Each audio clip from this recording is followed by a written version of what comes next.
Good morning and welcome to This Morning. My name is Catherine Maxwell and I'm the General Manager Policy and Advocacy at Governance Institute of Australia. I'd like to start proceedings by acknowledging the traditional owners of the land where I am, the Eora people of the Gadigal Nation, and I'd like to pay my respects to their elders past, present and emerging.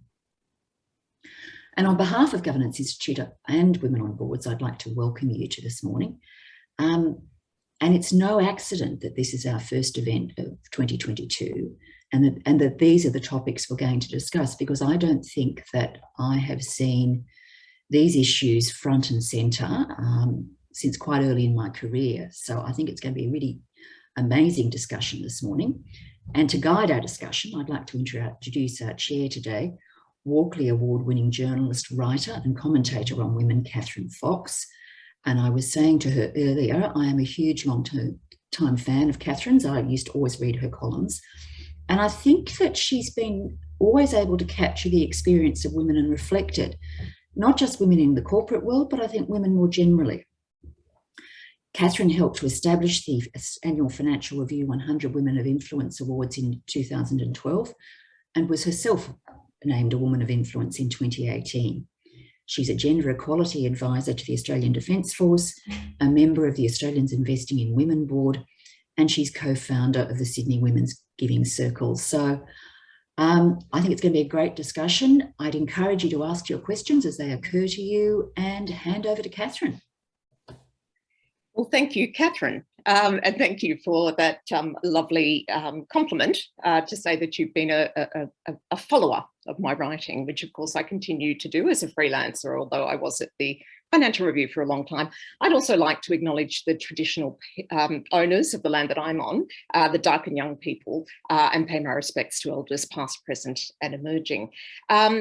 As Catherine's explained, and many thanks to Governance Institute of Australia and Women on Boards for putting this on, we are going to cover some topics today that we hope will be clarifying but also inspiring. And we've got a fantastic panel and I'll introduce them shortly. It has been quite a year, hasn't it? I was thinking back, it's almost exactly a year. In fact, it is indeed exactly a year since Australian of the Year Grace Tame was appointed. Yes, we can talk a little bit more about the ceremony this year, but we will at this stage just reflect on the fact that Grace, Brittany Higgins, and a number of other young women really came onto the national stage to talk about some of the issues that we'll touch on today. I must say they gave me quite a lot of optimism. I thought they were articulate, smart and very clear about what was acceptable. And I think that if nothing else, that's a legacy of many of the years that feminists of my age group have spent talking about these issues and trying to get sort of a bit of traction in the business world. So we'll cover some of these areas today. Obviously, we can't cover them all, but we do want to look particularly and interrogate the terminology that we use around diversity and inclusion. What do we mean by that? What do both parts of that mean? How did that come about, actually? I'm sufficiently old that I remember when we didn't even use that expression. In fact, we talked about equal opportunity for women in the workforce. But we will talk about the cultural and business levers to help change the picture. I do sense there's quite a lot of frustration that despite having had a year that acted as a bit of a cultural reckoning on how women are treated, that there's not huge amounts of evidence that we've made much change. We'll talk about confronting bias, which is a theme for this year's International Women's Day. And of course, absolutely key is the role of leadership and good governance in making sure that we do get change happening. So let me introduce my wonderful panel. Starting with Claire Braund, who's the Executive Director of Women on Boards. I've been lucky enough to collaborate with Claire over many years, so it's a delight she's here. She is, of course, a wonderful advocate and has been on the public stage as well as working with women all around Australia for many years now, and as well as co-founding Women on Boards in Australia. She helped set it up in the UK as well. Welcome, Claire. Dr. Marlene Kanga, AM, is a director on a number of boards, and she'll tell us a little bit more about a couple of them. She's the immediate past president of the World Federation of Engineering Organisations, and she's long been a wonderful voice and advocate for more women in the area of engineering. And we have collaborated from time to time, and I often quote Marlene. She's just been fantastic and a real inspiration I think, to a lot of us. So welcome, Marlene. And last but not least, of course, Megan Motto, who's the Chief Executive of Governance Institute of Australia, and was previously CEO of Consult Australia, the Association for Professional Services Firms in the built and natural environment. So a fantastic group of people with fantastic experience. Let's jump in. We've had a number of conversations in the build up to today. I wondered, given diversity, talking about diversity, diversity measures, has technically been on the table in the business world for such a long time. And yet, disappointingly, some of the data that came out over the last year shows actually, if not plateauing of progress, in some cases a slide backwards. I wondered if we can talk, first of all, about what that expression means, that title, if you like, diversity and inclusion. Claire, are you like me? Was that an expression when you started out in this field that was common in the business world? Look, I think it was. And I mean, the really basic way of thinking about it is the diversity is the what and the inclusion is the how. And we always talked a lot more when it came to gender about balance. And we have always been very much on about gender balance as opposed to diversity. I've always thought that diversity is an interesting topic because diversity comes within gender, and diversity is now so broad. Diversity is not exclusively about gender. And yet I think for many organisations, particularly as we went through that kind of late end 2008-9 and then into the sort of early 2012, 2013, it became the kind of sole focus was the gender diversity. We didn't get it particularly right. And it's interesting now that people are now focusing on the inclusion piece, because it's all very well to say, right, I've got 3 women out of my board of 10, or I've got 4 CEOs out of, I don't know, 500 or something. But how are they being included and what is happening from that? So it's become far more nuanced as a topic now, and yet we're now just saying D&I. It's kind of like M&A. Do you know what I mean? It's getting a bit too sort of like, oh yeah, I'm signed on to the D&I committee. Really? What does that actually mean? What do you do on it? Why are you there? And how are you having impact? Yeah. And before we go on, I should just encourage you all to make any comments or post questions as we go through. We're very happy to weave them into the conversation. Marlene, what's your take? I know, having been in this debate for a long time, one can get a little sceptical about some of the ways that we refer to this. Is diversity and inclusion as a function within organisations, is it actually helping us progress?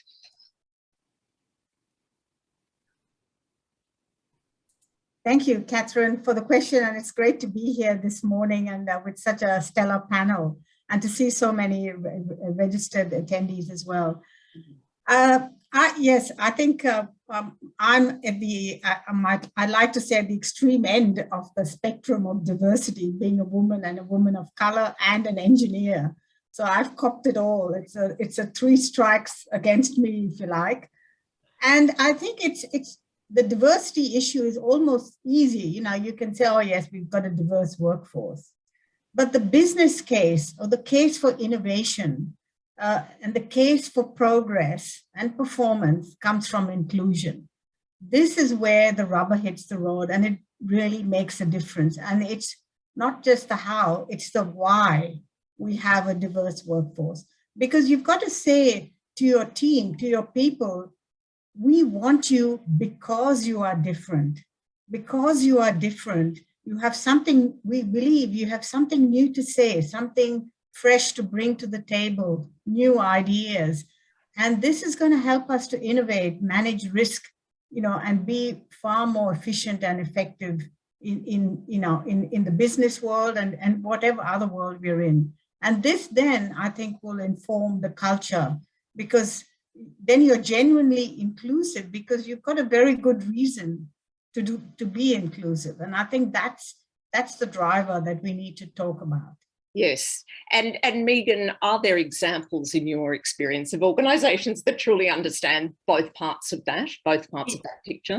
Indeed, but it takes hard work because I agree with Claire. Diversity is a numbers game. You know, you have your diversity based on whatever metrics you set for yourself. It's a numbers game. Inclusion is really about culture, and the heart of culture is complex business. Changing culture is complex. It's intergenerationally ingrained. It's ingrained in our institutional structures. It's ingrained in our customs and our tokens and our and our language. So it's ingrained in all of these things. And of course, it's really hard to change because of all of that. It takes a long time to unpick. All of those systems and cultures that have made us who we are as a humankind have been developed over thousands and thousands of years, and it is really complex and difficult to unpick it. Now, that doesn't mean that it can't be unpicked and we can't solve some of these problems. And I've seen wonderful examples of organisations that are really getting to the crux of what's causing the problem in the first place, and how do we de-engineer, to use an engineering terminology, how do we de-engineer those constructs that are keeping us from really having inclusive cultures?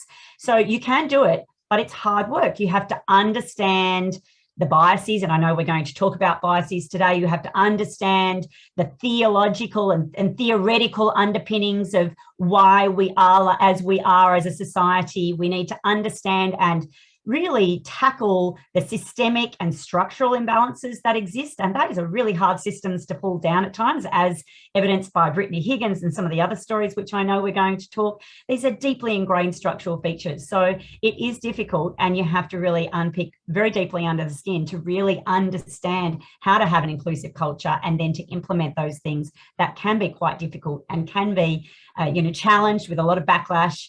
And so we really have to be very brave and courageous to do it. So one of the things that I've certainly been picking up in the work that I still do and the writing I do is that there tends to be, and certainly surveys would also reflect this idea that we've actually done that. We've talked about it for such a long time in the business world. Women now have the opportunity to do whatever they wish. If they don't choose to take those paths, and that's up to them. And also this idea that, and it's again been reflected in surveys. FGIA last year, for example, the financial services body, found that something like 2/3 of the men that they surveyed said that women were well represented right throughout their organisation. This is simply not the case. There's a real mismatch here, isn't there, between the data, the evidence that women like me were told for years, you just have to mount that evidence, that business case, and people will understand, and the reality. How do we bridge that gap? And Claire, you might have some thoughts on that, because I think that's still widely held, that view. I agree. And I think the FGIA survey was really interesting, because in a funny way, it's about people's perception. And we never ask men to prove the business case. From very early on, people said, look, you need to put the case for women being on boards. And I'm thinking, why? You don't actually put the case for men being on boards, or for Indian men being on boards, or white men being on boards, or I don't know, Maoris being on board, whatever. Like, it's actually, you don't have to put the case for other groups or other genders. And of course, we're not just talking men and women here either, on boards. So I could never work out. And there's still that underlay. You still see, and I saw one this morning come out, which says when women are on boards, all these metrics go up, yada, yada, yada. You expect that, but I'm interested to see that all the major firms are still doing those studies, and I wonder how they're feeding into the conversation on it as well. So I think that's a big issue, and I think that subliminal message, because you get the backlash. We've had the big run around, Sky News, etc. News. They run a line. I think truth is very blurred at the moment. I think social media has really blurred that, and it's quite difficult. So finding sources of truth, I think, is really important, and people need to go back and look at it, and you've got to be constantly countering it. And for many women, it's just exhausting. Yeah. So many women, before they get to the CEO level, or before they get to the C-suite level, and let's face it, if you're going to an ASX 100 board, you do need to have a bit of, you do need to have something behind you. They quite often just go, why would I bother? I'm going to go off and found a company, make a couple of million, 10 to 20 million, be really successful, and not deal with this. So we're getting women on the alternate track sometimes, I think, as well, in terms of doing their own thing. That's great for them, but it doesn't necessarily work in terms of governance within our major companies. And we've seen that with the removals of CEOs, with the Rio Tinto report that came out yesterday, because culture, inclusion, the way you mirror that comes from the top. Exactly and it all comes from the top. And Marlene, of course, has experienced that across her life. So Yes, and Marlene, I'll ask you about that. Somebody just put up that the AFR wrote an article in November that half of the men in white-collared professions are tired of the gender equality discussion. They should try living with the the results of it. But anyway, but Marlene, tell us a little bit about that idea of gender fatigue, when in fact we know in fact that women are still struggling in so many areas, and the gender pay gap is still over 14%. Some of those real indicators, those really concrete indicators, have really not shifted.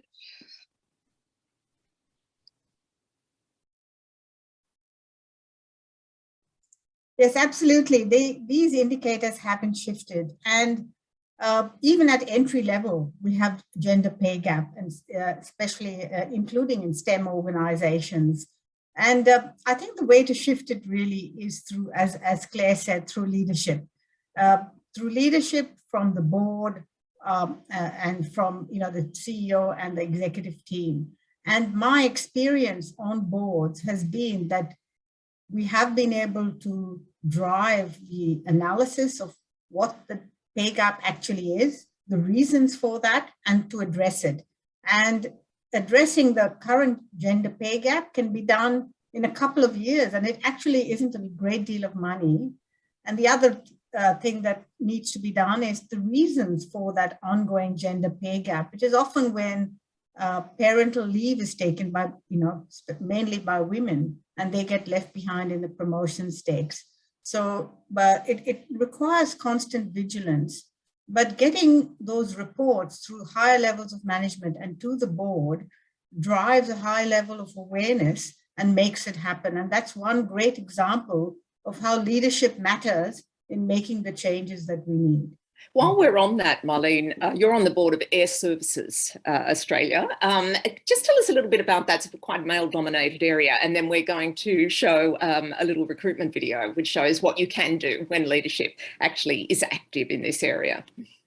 Yes, thanks, Catherine. Yes, I'm really proud to be on the board of Air Services Australia, which provides air traffic management services across Australia and 11% of the world's sky, right up the Indian Ocean to the Middle East. It's the largest air traffic management organization in the world, and but very male dominated, very engineering focused. The air traffic controllers have a high proportion of men rather than women.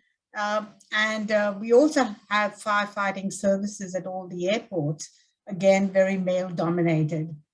The organization has been on a huge cultural journey, shifting to different ways of working, changing the culture, driven, I'm pleased to say, from the top by the chair and the board and the chief executive.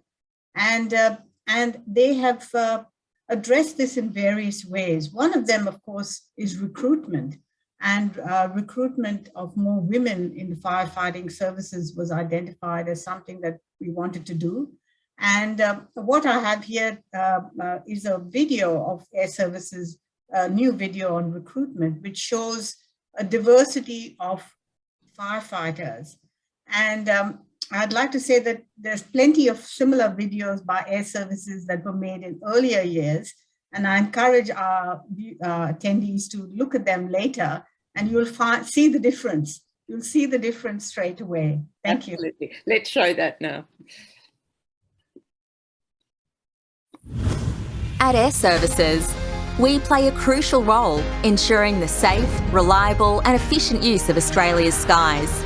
With air traffic worldwide expected to grow exponentially in the next decade, our airports are getting busier, with millions more people expected to pass through. It's this team of diverse and dynamic people on the ground that will be there to respond to the emergency and safety needs of airlines, airports and the travelling public. We're Air Services Aviation Rescue Firefighters. And we connect you with your world safely. We are located at over 25 of Australia's busiest international and regional airports. From bustling cities to the outback and even an island. We're the Aviation Rescue Firefighting and Emergency Team here to serve you. We're a highly trained workforce using specialist rescue and firefighting equipment. We're the first responders to the aviation industry. And prepared to be on the scene of an emergency within 3 minutes. We are constantly maintaining our fitness for duty. and thrive on working as a team. We have a genuine desire to serve the aviation industry's first response needs. We operate a fleet of over 100 specialised vehicles and watercraft to be first on the scene. At around 7,000 aircraft and airport emergencies nationally each year. Navigating our aerodromes has never been so exciting. As technical advances are introduced to the aviation industry, our aviation rescue firefighters will be the epitome of the new generation.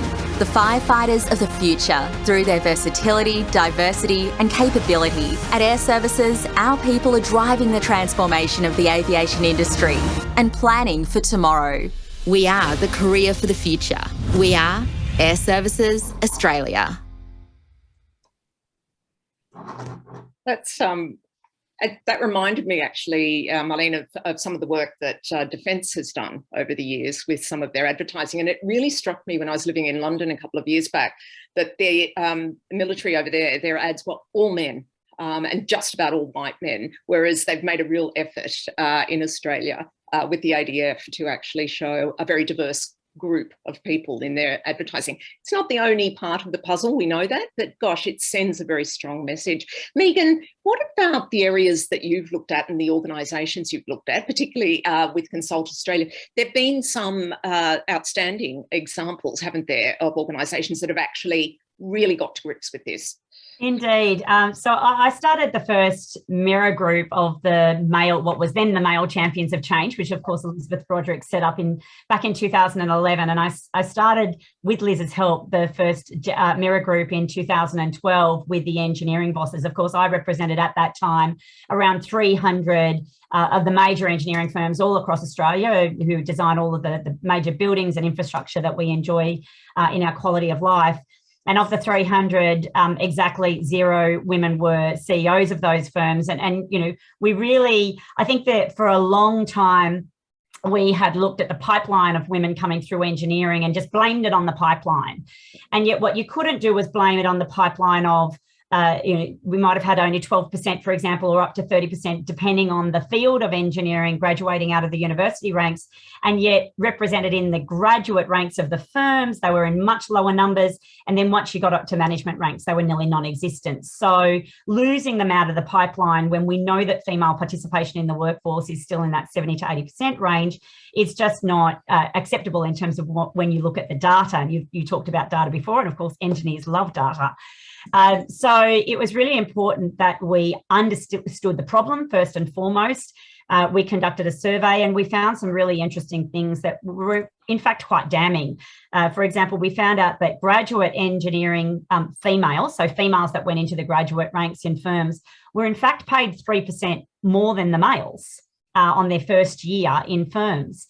But within 2 years, the pay gap had swung 5% the other way and they were paid 2% less than the males. And of course, that couldn't be explained by childbearing or they'd taken a career break or any of those things. And that really forced the firms to say there is actually a structural impediment because, you know, we're all white collar professionals. We think we're all fair and reasonable. We think that we're all very inclusive in our structures, but there was something happening. And so once again, as per usual, understanding and accepting that there is a problem is the very first step, and not just saying there isn't any problem here, I've never experienced discrimination, so it therefore doesn't exist. So very first off, you have to accept the problem, really understand, and that's when you have to start digging deep and saying, well, why is this a problem? Because if we thought we were doing well and we're not doing well, we have to accept that there is a problem and we need to understand it. So some of those organisations in that really deep exploration of the theory underpinning things like gender bias started real initiatives, and then they have seen massive turnarounds. So you're now seeing firms that had, you know, embarrassing results to report to the Workplace Gender Reporting Agency, quite frankly, when it first started requiring the reporting of the large firms, through to now being employers of choice and having female CEOs and having great amounts of females in their senior leadership ranks. And so the change can happen, and it can happen quickly, but you can't just say it's a pipeline issue, it will fix itself. It takes interventionist action, sometimes controversial action, because you will get backlash. And we did see a number of firms saying, you know, it's reverse discrimination, you're discriminating against us males. one of the most interesting quotes I remember from a gentleman that was on a great advocate and still is of the Champions of Change for Consult Australia, who runs a major geotechnical engineering firm. And he says, you know, us engineers, we understand the concept of balance and gravity. And he said, you're talking about we're going to reverse discriminate against women, but I don't see water rushing up hills anytime soon. You know, we understand the laws of nature, and we are not going to change the laws of nature. What we need to do is even the balance, even the playing field, so that the water can swing both ways if there is an even field. But if the field is on a slant, the water will not rush uphill by itself. That's right. And I cannot resist Marlene quoting you, because I interviewed Marlene for a podcast, and she said about the pipeline, she said, I'm an engineer. If you're sending water, precious water, down a pipeline and it's leaking, you fix the leak and you don't blame the water. Yes. And I just thought it was beautifully put. But yes, that's such an interesting analogy. Quite a lot of questions coming in, so I'm going to weave in a couple now. So somebody's asked the very pertinent question, and we are sort of, I think, coming round to this in various ways. But what do we need to shift? Is it more men supporting diversity and inclusion? Generation change? I think we can probably talk about that. The number of women represented in leadership, and I mean, my first response to that, it's all of them. And I think that there's no magic lever. That I'd be interested in your thoughts, Claire. Any thoughts on where you see the emphasis being most important? Okay, I think we have to take the pipeline example of where we have failed and we can't go wrong. I always thought the pipeline was like a boa constrictor that had eaten a kangaroo. Basically, you stuff a whole lot of stuff in the middle and it's got a great big lump in the middle, but nothing actually came out the other end, right? So we can't just keep thinking it's one solution and it's one thing that's going to fit the problem. I think we've all realised, and many of the companies have, for example, Shell, Woodside, some of those big companies have now addressed it at the graduate end, where they're actually recruiting and trying to retain. That's the key R word. You've got to retain, not just recruit. So some of the really big companies are starting to look, and they recognise that this is going to take 20 years for them to really flow through. In things like financial services, though, where you've already got a lot of women, in things like law, you look at the number of women doing law and yet the number of women making partner. So what are we doing? And really, it's back to culture and attitude and how you treat people. And in the end, the working with people and how you think about people and how I think if one thing COVID has done, it has made all of our boards and all of our senior leaders far more human and far more connected through to the workforce, simply by the fact that they've all been on Zoom with everybody half the time. But I also think what it's brought is a realisation that people's lives are difficult and complex. And flexibility for women has been critical. But during COVID, we were just talking prior, flexibility meant more work for women while flexibility was welcome. Flexibility has largely been a huge winner for men because they've had the flexibility, but they haven't had to do a whole lot of the work. So we have to be very careful. It's like budget. When you look at any policy, you've actually got to look at how policies impact on different groups within an organisation. So the idea around equality, i.e. we bring in a single policy for everybody, it doesn't work. It's never worked. It hasn't worked since we brought in the Equal Opportunity Act in 1984. So we have to look at equity and we have to design things to think about outcomes. If we want the outcomes to be that we've got a highly engaged female workforce with 40% of them retained, etc., then we're going to have to put measures in place to do that. So I think we have to start thinking about equitable outcomes, not just equality of inputs. And Marlene, I just wondered if I could ask you, being on boards for so many years, have attitudes shifted from your male peers? Do you think that there is a real appreciation of what this issue is about and why it's got an enormous impact on our economy? Or are we still struggling with some really basic understanding about why this is not just about women leapfrogging over men, but in fact about some really kind of imperatives for our future? Yes, thanks, Catherine, for that great question. I think the men on boards, they do appreciate what, and they do have an understanding, and we do have lots of good men who want to make a change. And importantly, many of them have daughters and they want to make a change because they want to see their daughters succeed. But the question is, what do you do about that? It's more than just having an aspiration. It's really how do you actually make that change happen? And the way you make that change happen is a systematic approach. And I thought about this quite deeply for the engineering sector, which has so many losses.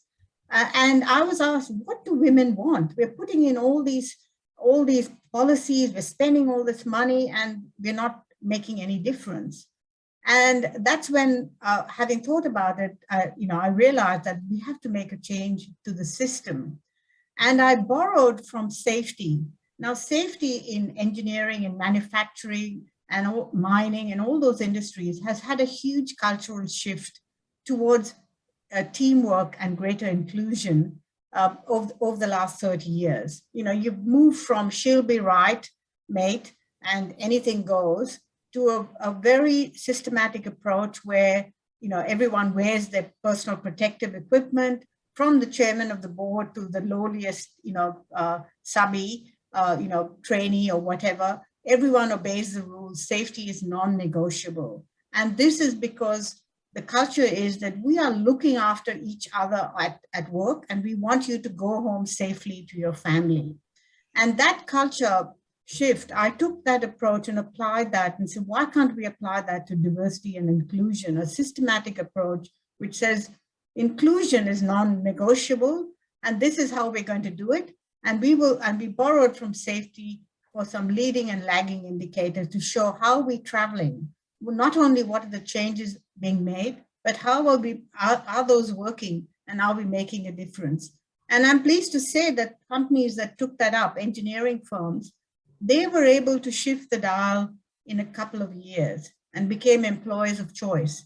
And for the mainly male managers, it became important because they felt they didn't have to read any esoteric, vague, mumbo jumbo sort of documents. They'd done this for safety. They knew how to do it. As soon as it was said, they said it was a eureka moment. They said, yes, we can do this. And they started to do it.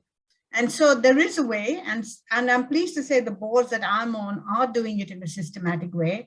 From recruitment, it starts with recruitment, but as Claire said, it needs to progress through training, through retention policies, and also in the middle management levels, assessing how they're going in terms of diversity of their teams, the middle of the organization, and moving women up. There's been a huge shift. One department that had no women now has 40% women in the course of 3 or 4 years. And this is in engineering. They have women engineers doing a fantastic job. And the same manager, earlier said, oh, we don't need more women, or we don't need any women, we're fine. We're a diverse group. But when forced to make the change, made the change, and is seeing the huge benefits that are coming through. Marlene, I think that brings up, and there's been a few references in the chat, the importance of measurement. So actually not only having those goals in place, but actually having programs, and there's some of them are, very intensive and cost quite a bit of money, but actually measuring them. And I recently wrote an article for Company Director magazine, looking at the need, Chief Executive Women's Data last year with the lack of women in those reached senior ranks. And Sam Mostyn, the president, called for greater use of targets in executive ranks. And I spoke to David Thodey, who of course ran Telstra for many years, and he said, you don't just need targets in executive ranks, you need targets right through an organisation. And Terry Fitzsimmons, an academic I interviewed about it, said you also need to measure things like how long are women staying in particular roles before they progress compared to their male peers. He said there's a whole array of measurement that, as a good governance practice, has to be in place, and absolutely those results have to go up to the board has to be asking for them and looking at them on a regular basis. And Megan, I wonder, I know it's sort of sounds slightly old-fashioned, but I just think measurement and actually looking at and then adjusting your approach according to the results, how often are we seeing that really put into practice? Yeah, and look, the answer is not nearly enough. Back to the previous question, what should we do? There's no silver bullet. The sad thing is there's no silver bullet. The good thing is there's a lot of bullets, and we actually know what they all are. We know what they all look like already. So we just need to employ them. So to Marlene's point, first of all, we need to acknowledge that there's structural imbalances. We have thankfully and hopefully moved on from a fixing women conversation to a fixing the system conversation. And that's the first thing that we need to do. And then we need to understand deeply those systematic and structural imbalances that exist.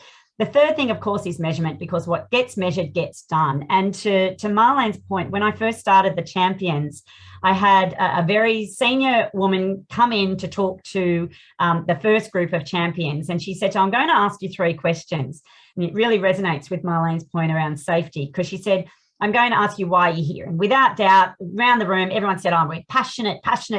We've been trying to do things in this gender space for a long time. We don't know what to do, but we're so passionate about it. And she said, right, the second question I'd like to ask you all is, what are your LTIs? What are your short-term LTIs and your LTI targets? And for anyone in the safety sector, that's your lost time injuries, of course. And without exception, they were all able to quote what their current LTIs was and what their target LTIs was. And then she said, so here's the third question I'd like to ask you. Pick any layer in your organisation. Tell me what your current gender balance is and what your target is. And of course, the room just went blank. Complete crickets, and you could have heard a pin drop. And she said to them, so I challenge you that you're not actually passionate at all.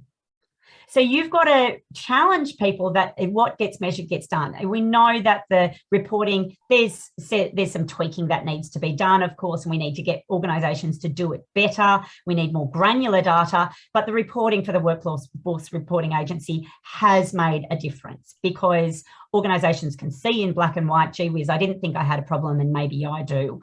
There's also a bit of competitive tension there with some of their peers. There's the employer of choice. So measurement absolutely counts. The next layer down is really interventional strategies. As I said, those silver bullets, lots of them, but we actually know what they are. Right from recruitment, our symbols that we use, things like imagery, things like equal women on panels, so that women, you can be what you can see. So the language that we use, Catherine, you talked about language and how important language is, and our language is gendered from the books that we read as very, very small children. And so you need to then have those interventionist strategies. We have the same amounts of women that tend to go into leadership programs. What happens when they come out of leadership programs? They're equally as ambitious as their male counterparts, but the males are offered extension roles or overseas postings and the women are not. And so it's those opportunities through every step of the rank that have to be implemented. And of course, finally, I talked about it before, it takes courage and leadership.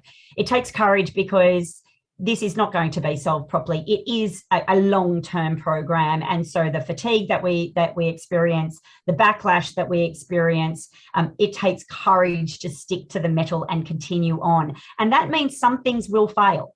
We know that not every initiative is going to work in every organisation. But just because an initiative fails, it doesn't mean we say that the whole problem was too hard. There's lots of silver bullets. We need to understand what they are. Which is fascinating. Sorry, Catherine. Yeah, go on. You all heard that wonderful comment. We tried a woman once. And it didn't work. And it just didn't work. So we just can't do that again. And you still hear that. But that is a really interesting conversation. And the other point is the LTI boards. Every mine site you ever drive into, they're at the front gate. Lost time injury.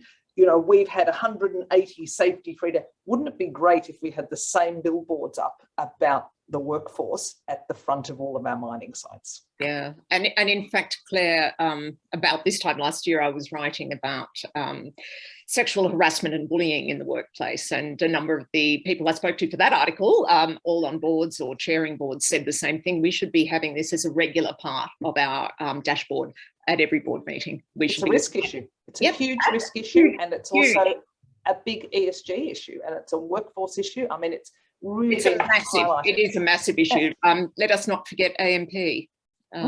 Anybody. And I did want to just read out a question here, which is, I think, such an interesting one.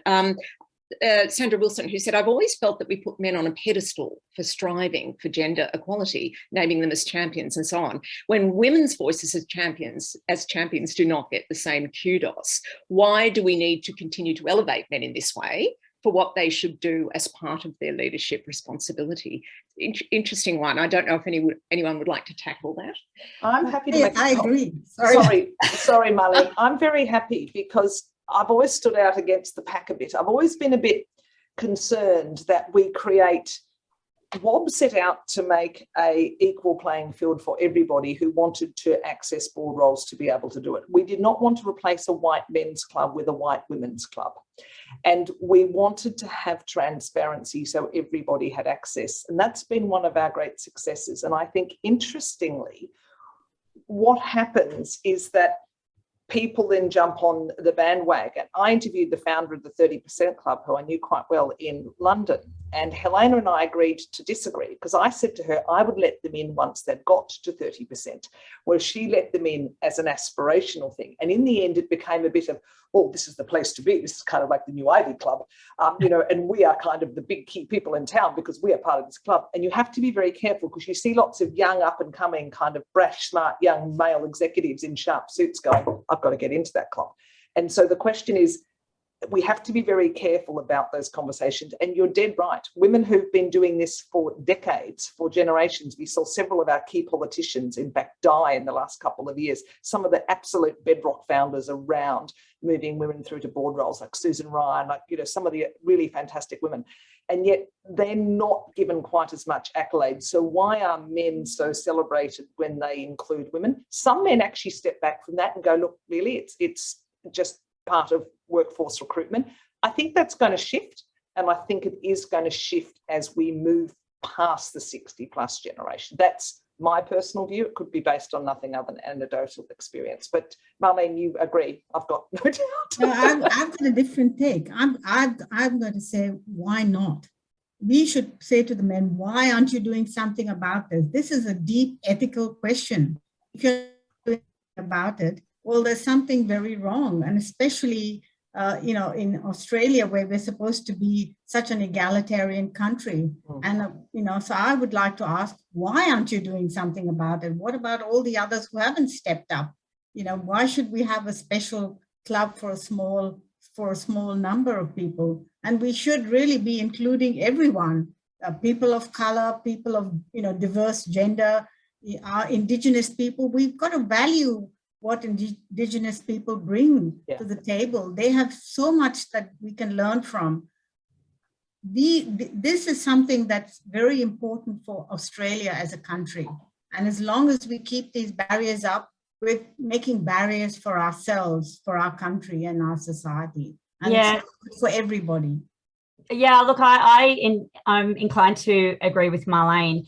We talk a lot in the gender diversity space about the old McKinsey stupid curve, if no one's ever heard of it. Why would we look for 100% of our talent pool through only 50% of our population, which is females?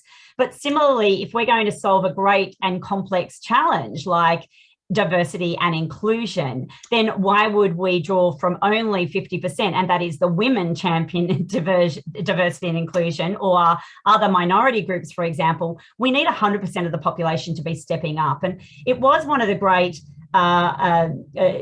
things that was levelled at the male champions of change, and in fact that group has now changed to the champions of change, and women are equally being more well represented around that table, which is absolutely fantastic.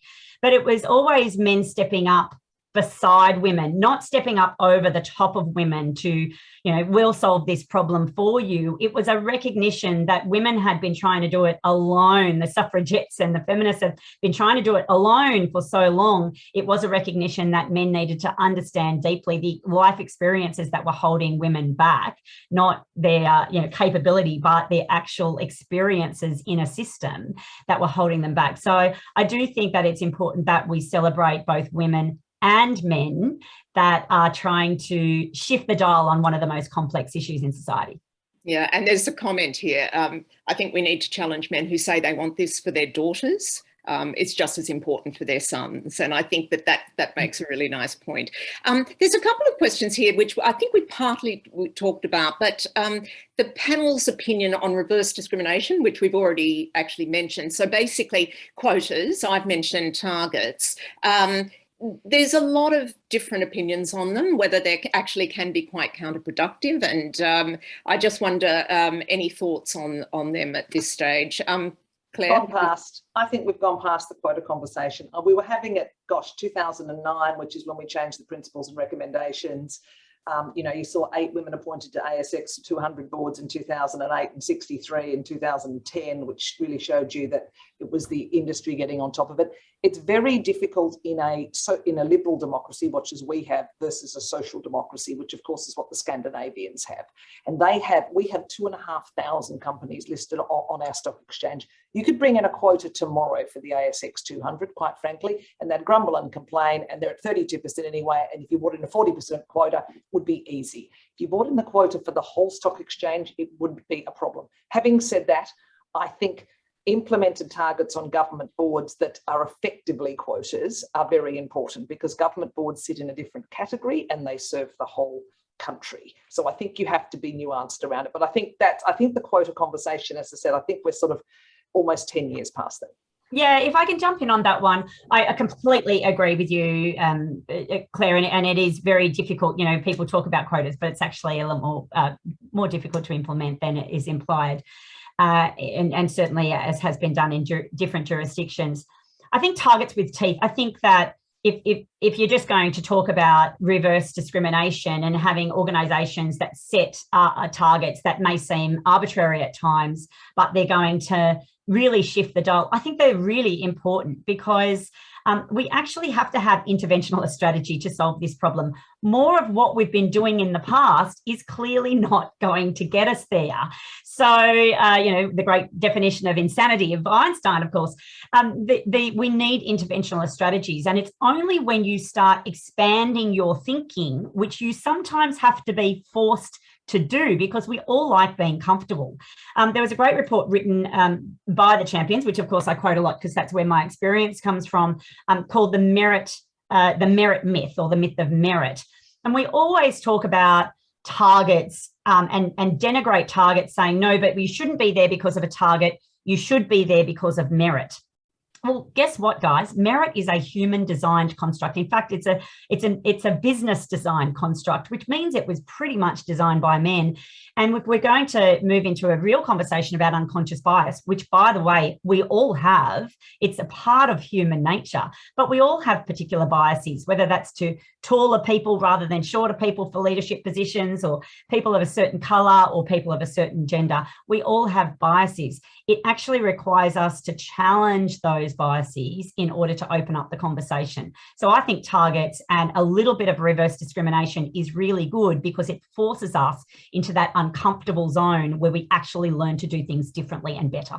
And indeed, if we don't have, while I've said obviously that evidence-based business case hasn't delivered in the way that many of us hoped it would, nonetheless, if you don't have any data, how can you convince the naysayers? And we know there are a lot of them, a lot of men, but also some women who say there isn't an issue here. Well, if we're not measuring and we're not showing the data to show that, 25 CEO appointments in the last financial year, and one was a woman, unless we can say, look, actually, your perceptions are out of touch with what's actually happening, it makes it very difficult to cover that. And I can't resist, I do this every time, I'm afraid, but the definition of merit that was passed on to me many years ago, and I know you all know it, but I'm going to pass it on again. Mates elevated regardless of intellect or talent is what merit actually is. And the problem, of course, is, you're quite right, Megan, it's a highly subjective concept.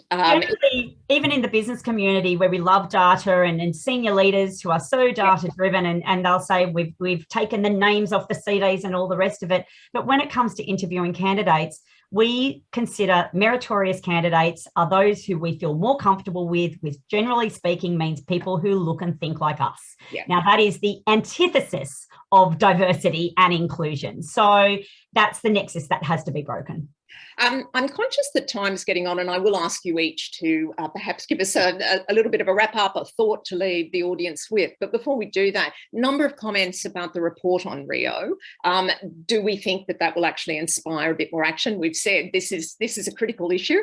Institutional shareholders are applying pressure. This is reputational, absolutely core issues. Do you think that report will have some resonance through the Australian business community? Marlene? I think it'll resonate for a short while and then it'll disappear and we'll be back to the old position. Yeah. And I think we need to be more provocative and say, if not, why not? Yeah. You know, this is a deep ethical question, and it's a question to include everybody in society, physical ability, you know, sex, whatever range, you know, whatever the definition of sex or gender is. And you know, get the best person for the job. And I think that this kind of bias needs to be removed, but it's a long time coming, and we're actually being left behind. If we look at other countries which are far more inclusive, and we haven't had time to talk about that, a lot of other countries are addressing it simply out of necessity because they need the best brains to progress and become a developed country. So developing countries in Latin America and in Asia are doing much better than Australia. Well, we've dropped, haven't we? I have two global gender gap index. We've dropped from 15th to 50th. I think that does tell us that. Yes, Claire. Two comments on it. This is the company that blew up the Aboriginal caves in Western Australia 2 years ago.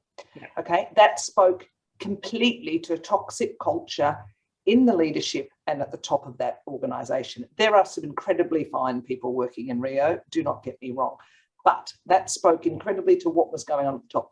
2 years later, almost, we see a report about alleged rape, about sexual harassment. What is all that about? It is all about culture and leadership, and it is all about the toxicity that exists at the top of an organisation that either does not see or does not care about those sorts of things. So I agree with Marlene. I think it will perhaps have a blip unless the big ESG movement that is moving super hard through boardrooms vis-a-vis via shareholders and in investors really bites and Rio starts to get hit hard through some type of sanctions around that type of thing, then I agree entirely that it'll be a short-term blip. I am conscious we've only got probably 3 or 4 minutes left. So, Megan, can I ask you to perhaps leave our audience with a couple of thoughts? You've made it very clear that we have to intervene. This isn't just about rhetoric. It's about changing the reality of what happens every day in a systemic way. Anything else you'd like to add? Yeah, it's an interesting question as to whether the Rio report's going to, be the watershed moment that's going to change things. And I agree, it's not going to be. But gosh, we've got a lot of watersheds happening at the moment. We've had the Kate Jenkins Parliamentary Inquiry report. So the momentum is continuing to snowball. And most importantly, just like climate change, how this fits into the ESG conversation and how that will affect international financing will absolutely start to resonate, because this will become one of those underpinning governance issues that boards should be worried about if they want to get if they want to have any investors be interested in them in the future, because it's got a direct correlation to share price. It's got a direct correlation to leadership, productivity, performance. So I would suggest that this is a critical reading report, as is Kate Jenkins' report and others. And it definitely is something that needs to shift the dial. Most importantly, people in the governance community need to be deeply informed. Yes, very good point. Thank you. Marlene, any final thoughts? One thing that we haven't addressed is how women can shift the dial as well. I think there are lots of women in power and they can also be sponsors and mentors. And I think we've talked a lot about men, but I think this is a problem, an issue that we all need to deal with. And it's too important to say that one group needs to do something. There are plenty of women who can also give a hand up to other women, especially women of color, because I think women of color are the ones that are really being left behind. Thank you. Thanks, Marlene. And Claire? Well, I'm inspired to be on this call with 3 role models, actually. So I think, in fact, go out there and be a role model, because that's something that we can all do, male or female. And I think the other really positive thing is that whilst all these reports are out there, it's really positive that all these reports are out there and that we hear about this stuff, because for many years we never knew and it was under the carpet. So knowing and having the information gives us the power to do something about it. So go out there and be role models and shift the dial yourselves. I feel compelled to say that I think a lot of women do. I don't think that they wave the flag about it. I think they keep under the radar. This panel is an example of fantastic women who've worked, I know, for many years to support other women and to change this agenda. So I just feel compelled, as someone who wrote a book called Stop Fixing Women, to point out that a lot of women get penalised when they put their head above the parapet in these areas. It is not an even playing field, even when you're in a very senior executive position. In fact, the data shows that women become even more scrutinised and punished when they speak up on behalf of other women. So it's not a simple equation, but I absolutely agree with Marlene. And I would just say, I think this is all about, this is quite possible. I think I actually contributed to that conversation that went on for a long time, where we'd look at, oh, it'll be another 120 years until we reach parity. I think that's off-putting and not accurate. We've got many examples of where we can make change, and we can make change quite quickly. So if I guess we can leave you with any thought, it's that let's all be those circuit breakers, because you can do it every day with how you work with the people around you. We just encourage you to go out there and intervene as and when you can. I'm not suggesting career suicide, clearly. But look, and all the best. And Megan's point about that, that these watershed moments are sort of banking up, I think she's quite right. I think we've got an opportunity this year to really see a change. Thank you so much, Claire, Marlene and Megan, and the Governance Institute and Women on Boards for putting on today. And I hope that you do have a successful year out there intervening. Thank you so much. Thank you. Thanks. Bye-bye. Thanks, everyone.